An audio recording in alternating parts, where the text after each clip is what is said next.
and killed thousands of people there, thousands, because in the mortuary of ABU hospital, it was confirmed to us about 800 corpses were there before they took them yesterday. So you see, if it is just a matter of passage, it's a small issue.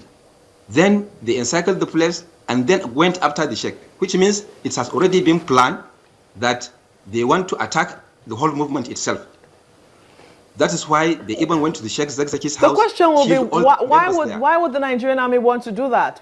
I mean, before now, have you had any altercation with the Nigerian army?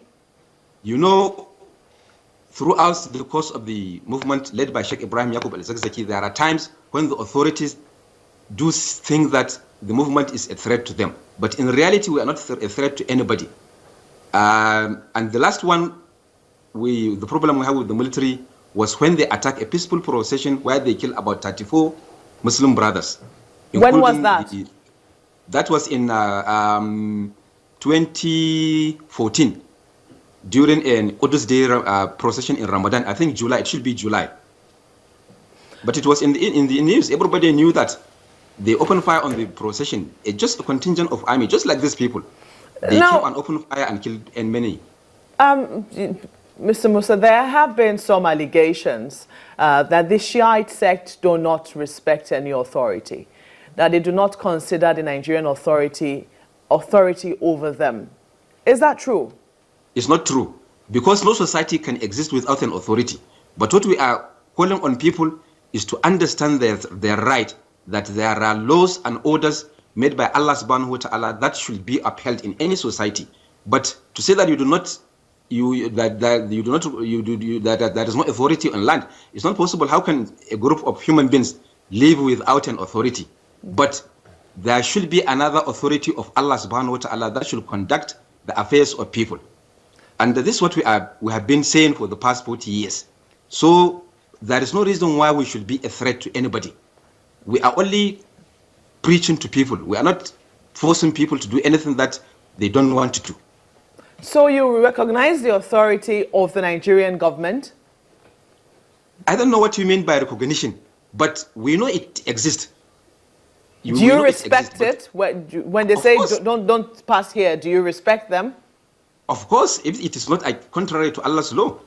There are many things we do which are according to the laid down laws of the land. We follow in all other aspects. Unless if they say that we should do something contrary to Allah's law, is when we will disobey. But nothing of that nature. So someone would now ask, why should the ordinary issue of the passage of the Chief of Army Staff cause any confrontation between the army and your group? We are also surprised of this. You have the authorities are supposed to answer this question. Why? Because if supposing I prevent you from passing, does that mean you have the right to kill me? The question then will be, why did you prevent them from passing? Why would you want to prevent the Chief of Army Staff from passing? This was the first time they attacked us. They attacked us in July, killing 34 members of our members. And also, we didn't prevent them passing. They came down opposite to our place. If somebody come to your house, what will you tell him? You will ask him to leave to another place. And this is what exactly we did. There is nothing on that. It's not a matter of passage. People should get this clear. It is a plan by them to exterminate the Shia community in Nigeria. And this is what they are trying to do.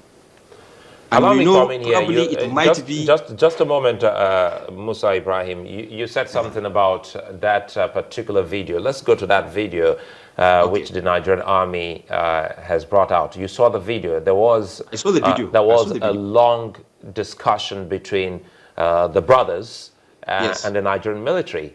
And yes. it went on for over almost 30 minutes. Yes. Don't you think that should, how much pain the Nigerian military took to speak to the people, to ask them to vacate the road, which is a government road? Mm-hmm. But do you know that there are many occasions, there are many celebrations that are taking place even in Zaria that shut down the whole town? Even the emir of Zaria, that is Hawan Daushi, a local traditional parade he used to conduct during Salah days. The whole town will become shut. Nobody is complaining because it's not something of everyday occurrence. It's just something once in a blue moon. So if somebody prevents you from passing, there are many roads. If at all, it's just you consider the life of a person sacred. That's an affront, don't you think, against the state? It's not against the state. Who should give way? But who should give way as how? They attacked us earlier, so we're supposed to be cautious to protect ourselves. Nobody has done anything about that. Well, you haven't succeeded in giving protection to your people. According to you, some have been killed because of what would mean some kind of carelessness on the part of some of the brothers to have confronted those with arms, the Nigerian military. Shouldn't they have left the road after having that discussion? That's the question we're asking, after that lengthy discussion with the Nigerian military officers on that particular road. No, I think the issue is the issue is not why shouldn't they leave the road. The issue is why shouldn't the chief of army staff think of another route to follow. There are many routes to Zaria. That's not the only route to Zaria, unless he has something in mind or he has been ordered to do something. Not just a matter of getting passage. It's not a matter of getting passage. Then is it okay to say the Shah movement also has a thing or two in mind, and that is why they refuse to back down? No. It's because of what happened last year. They killed our people. The government didn't do anything. Nobody said anything. So at least we have to try to give ourselves protection the way we can. And that is how we can do that, is to ask them not to follow the place. If they decide to shoot as they did, fine. If it is fine for them, okay. What form of Islam do you practice when you say the Shia movement? Because people will be asking. They thought that your religion teaches that you should respect and obey the laws of the land, except when you're asked to worship something other than Allah. But in this case, the government hasn't done that. So why didn't your members make way and allow them pass? I told you earlier, we didn't give them way because they already attacked us some time ago. And it's natural. What happened to you, you must take protection not to allow the other thing to happen again. This is a natural occurrence. There is nothing untoward or nothing new we did. You're the acting spokesman. That's where's a moment here? Where's the spokesperson of the Islamic Movement of Nigeria? Yes, he's Ibrahim Musa. They killed him. He was at the Sheikh Zakzaki's house that fateful Sunday. So he was there to witness the event and tell the world what is happening. So when the army was busy shooting, killing, they also shot him. He was shot initially on the leg, as an eyewitness told us. He was taken to a house where he might be given medication. Later, when the soldiers were able to kill most of the brothers, they entered the house. They saw a lot of people who had gunshots then they shot them again and they killed them right there. You reported figures of up to 800 people, if not more, killed. Yes. I mean, because you say that Yes. this is the figure that was given to you by the University Teaching Hospital, if I'm correct. It's not the official University Teaching Hospital figure, but it's somebody among them who counted the corpses. Because, you know, when they brought the corpses, they surrounded the place and they refused entry to anybody. So, but fortunately, among them, somebody did the count for us and told us the number. But unfortunately, yesterday, they went there, carted all the corpses and gave them a mass burial, which is also against the Islamic principle. These people are not foreigners. They have their parents, they have relatives on the ground.